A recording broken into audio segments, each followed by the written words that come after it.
Assalamualaikum warahmatullahi wabarakatuh.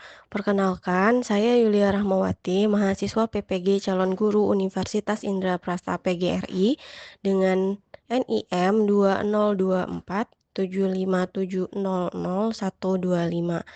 Pada kesempatan ini, saya akan mempresentasikan kompetensi sosial emosional pada modul ajar dengan materi penyajian data. Kolaboratif for Academic, Social, and Emotional Learning mengelompokkan komponen pembelajaran sosial emosional menjadi 5 komponen, yaitu komponen yang pertama, self-awareness atau kesadaran diri. Self-awareness yaitu kemampuan untuk memahami emosi, pemikiran, dan nilai-nilai yang mempengaruhi perilaku dalam berbagai situasi. Komponen yang kedua yaitu self-management atau manajemen diri. Self-management yaitu kemampuan untuk mengatur emosi, pemikiran, dan perilaku secara efektif pada situasi yang berbeda.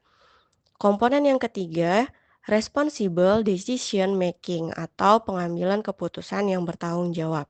Responsible decision making yaitu membuat pilihan yang tepat dan konstruktif pada situasi tertentu. Komponen yang keempat, social awareness atau kesadaran sosial. Social awareness yaitu kemampuan memahami perspektif yang berbeda termasuk berempati terhadap kondisi individu dengan latar belakang yang berbeda. Komponen yang kelima, relationship skill atau keterampilan sosial. Relationship skill yaitu kemampuan menjalin dan mempertahankan hubungan atau relasi yang sehat dan efektif dengan individu dari latar belakang yang berbeda. Pada bagian pembukaan, ada dua kegiatan yang termasuk ke dalam KSS Self-Awareness atau kesadaran diri. Yang pertama, peserta didik dan guru membuka pelajaran dengan salam dan berdoa. Kegiatan ini dapat membantu peserta didik menyadari nilai-nilai spiritual dan sosial di dalam dirinya.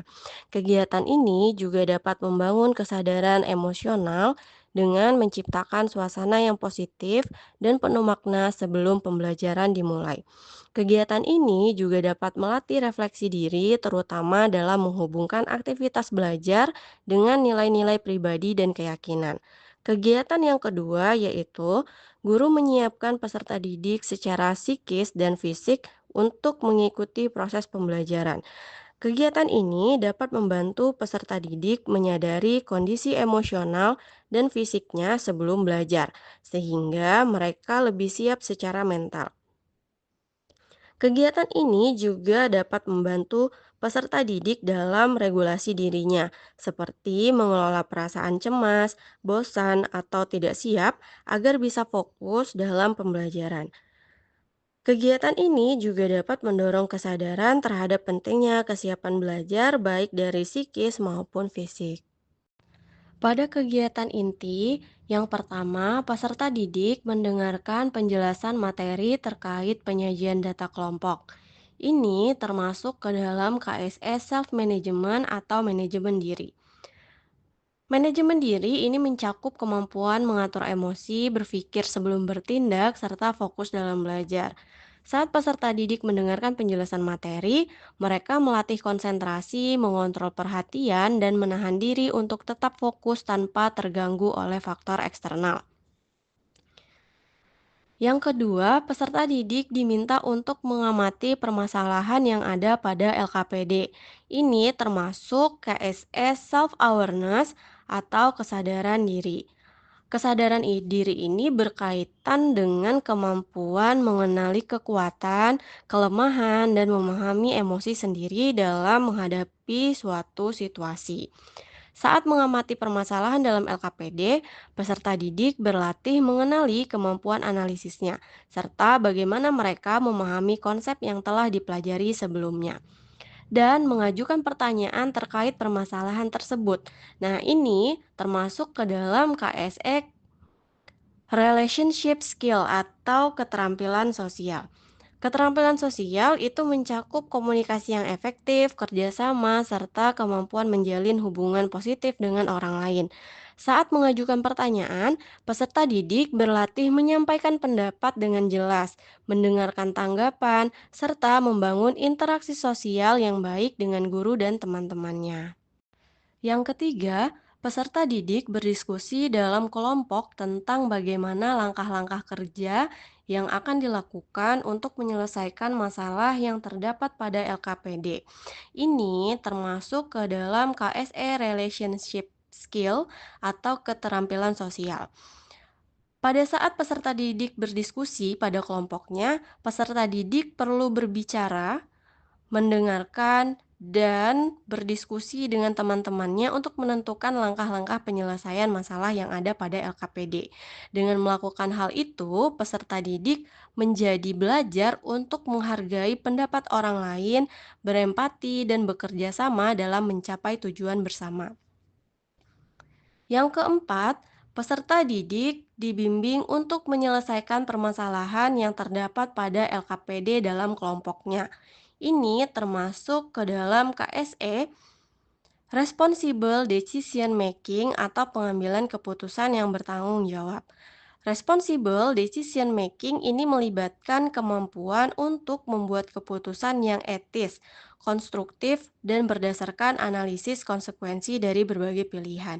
Sehingga ketika mereka sedang dalam proses penyelesaian masalah yang ada pada LKPD, peserta didik harus mempertimbangkan berbagai alternatif solusi, mengevaluasi dampak dari keputusan mereka, dan memilih solusi yang terbaik. Dengan hal itu juga mereka dapat belajar untuk bertanggung jawab terhadap keputusan yang mereka ambil bersama kelompoknya, baik dalam aspek akademik maupun sosial. Selanjutnya, peserta didik mempresentasikan hasil diskusi, sedangkan kelompok lain menyimak dan dapat memberikan pendapat atau bertanya. Melalui kegiatan ini, peserta didik dapat belajar untuk memahami sudut pandang dari kelompok lain saat menyimak presentasinya. Mereka juga dapat menunjukkan rasa empati dengan mendengarkan secara aktif serta memberikan pendapat atau pertanyaan yang membangun. Melalui diskusi kelompok dan presentasi ini, peserta didik juga dapat mengembangkan kesadaran terhadap perbedaan ide dan menghargai pendapat orang lain dalam lingkungan sosial. Selanjutnya, guru menginstruksikan kelompok lain untuk memberikan tanggapan. Ini juga termasuk ke dalam KSE Social Awareness atau kesadaran sosial. Melalui kegiatan ini, guru dapat mendorong peserta didik untuk terlibat secara aktif dalam interaksi sosial yang positif. Saat memberikan tanggapan, peserta didik perlu memahami sudut pandang temannya sehingga dapat berpikir kritis dan menyampaikan pendapat dengan cara yang baik atau dengan cara menghormati pendapat teman-temannya. Melalui kegiatan ini juga dapat membantu peserta didik membangun kesadaran sosial dengan mempertimbangkan keberagaman ide dan emosi orang lain. Pada bagian penutup, ada dua kegiatan dengan KSE Self-Awareness atau kesadaran diri. Yang pertama, guru bersama peserta didik merefleksikan pembelajaran. Melalui kegiatan ini, guru dapat membantu peserta didik merefleksikan perasaan, pemikiran, dan perkembangan diri mereka selama kegiatan pembelajaran berlangsung. Dengan melakukan refleksi juga, peserta didik dapat mengenali kekuatan dan area yang perlu diperbaiki yang merupakan bagian dari kesadaran diri. Melalui kegiatan ini juga, guru dapat menunjukkan contoh kesadaran diri dengan mengevaluasi efektivitas pengajarannya. Yang kedua, yaitu berdoa bersama. Melalui kegiatan berdoa bersama, memberikan momen untuk merenung dan menyadari kondisi emosional serta pikiran dari peserta didik.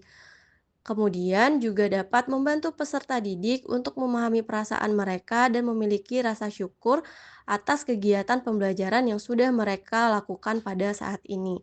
Melalui kegiatan berdoa bersama juga dapat mendukung kesadaran akan nilai-nilai keyakinan pribadi yang merupakan aspek dari self-awareness. Berikut adalah link modul ajar penyajian data berkelompok yang sudah saya buat. Link modul ajar juga saya sematkan pada description box. Sekian penjelasan saya mengenai kompetensi sosial emosional pada modul ajar yang sudah saya buat. Terima kasih. Assalamualaikum warahmatullahi wabarakatuh.